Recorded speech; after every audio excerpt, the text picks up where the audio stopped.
Now, one thing more I didn't point out in my showing of the materials that I'm going to use is this tin pie plate. Yeah, the apple pie was really good.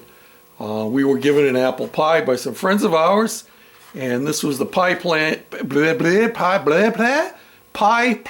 left over afterwards. And my wife asked me if I could use it. I said, sure. So this is my, it's not an easel, what do they call it? A palette. Yeah, a palette. I'm going to use this to mix paints in. And I already used this once, and I cleaned it up afterwards. Like I said, it's water-based paints. So, what we're going to do, I'm going to be using some black, and all you're going to do is dump a little of all of this stuff on your palette, because you never know what you want until you get there sometimes. So just squeeze out a little of the black, and we know we need some brown or tan. And don't worry about if you get it mixed in with the other colors near it, because as you'll find out as we go along. Come on, squeeze out of there. Bottle must be getting low. We're going to be mixing these together anyway. And one of the things that I learned is that by blending colors, you can produce more colors than you thought you had. This bottle here I know is almost completely empty.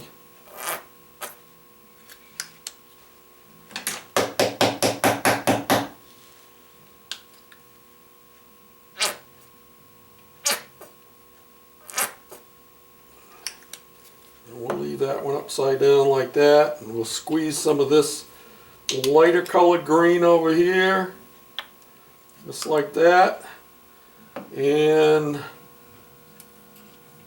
I'm going to put the white right over here, right next to the black. And I can actually make gray, but I have some gray, so I'm going to squirt it in here too. I got a bunch of different colors, and over the time we'll use lots of different colors. So, there we have it. I'm going to move these out of my way, so I'm not knocking them over while we're painting. And I'm just going to take my tray, and I'm going to bring it right over here next to where I'm working. And I may actually end up picking it up, you never know. So there we are. So I'm going to start off with this brush here. Kind of a flat brush. I don't know, they have a special name for it, but this one's pretty fine, and it's nice and soft. Yeah. So you'll notice that I use lots of brown in the other ones, and that's what we're going to start off, because these are in the background. And I'm basically just going to draw a line across the top where this goes. I'm only going to paint down as far as I need to fill in.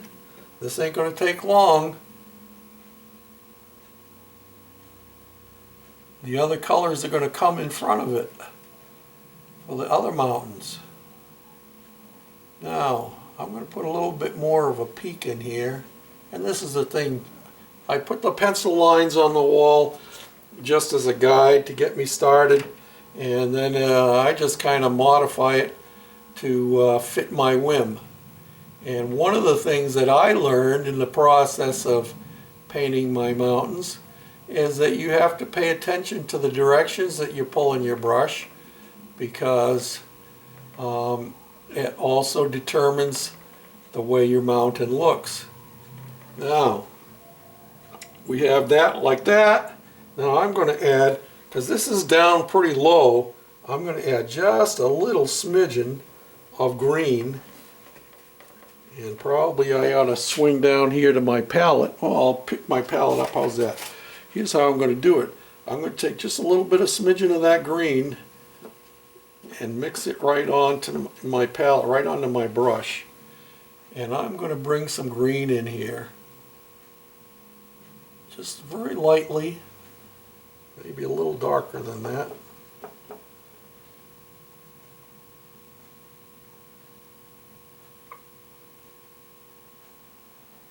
to give us the idea that there's some grass growing up on those mountains.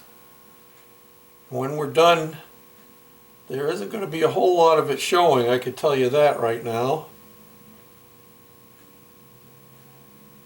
And you'll notice that I'm making kind of a ridge down there because this ridge follows down through there. And I'm going to use a little bit darker green now. And there's no rocket science to this. I'm winging it. You know what I mean? I'm winging it. And I'm going to go with this darker green and I'm going to come up in here.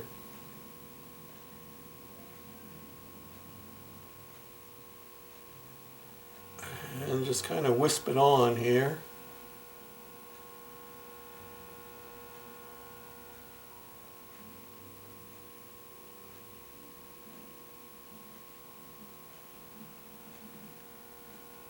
Give an idea of the way the landscaping goes down this mountain.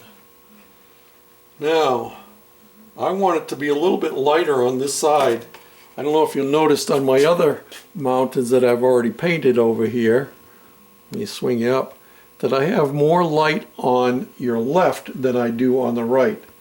And I've actually added a little bit of snow on those mountains. So I'm going to lighten this up a little bit. And I haven't cleaned my brush. I'm using the same brush. I'm just going to dip into this white paint here. And there's actually some black that splattered when I was squirting it out. But I'm going to get a little bit of the white in there and wipe some of it off.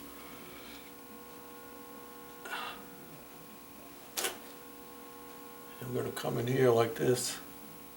Woo! Way too much. Oh well, no big deal.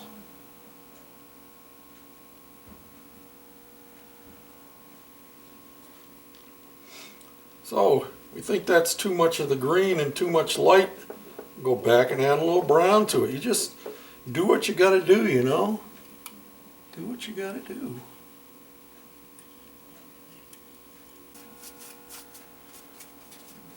If you get too much of one color on your brush, just brush it out.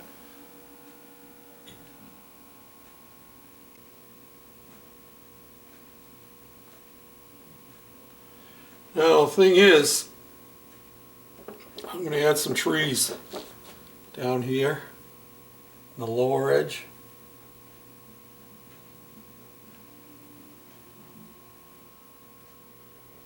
Oh, I might get a little too much down in there. Yeah, I ain't liking that.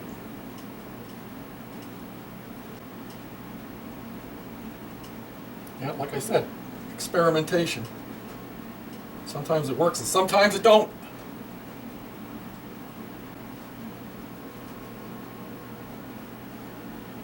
Now the thing we got to remember too is that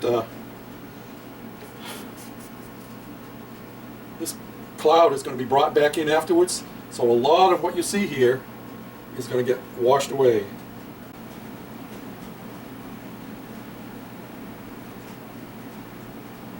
It's a little bit too dark on this side for me. So I'm just going to come down over it like this.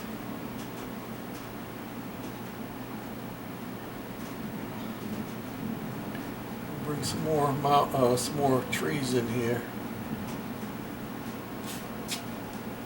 And there you have it. And so that I have to let that dry, and then the cloud is going to come back and cover a lot of that, so you won't be seeing it at all.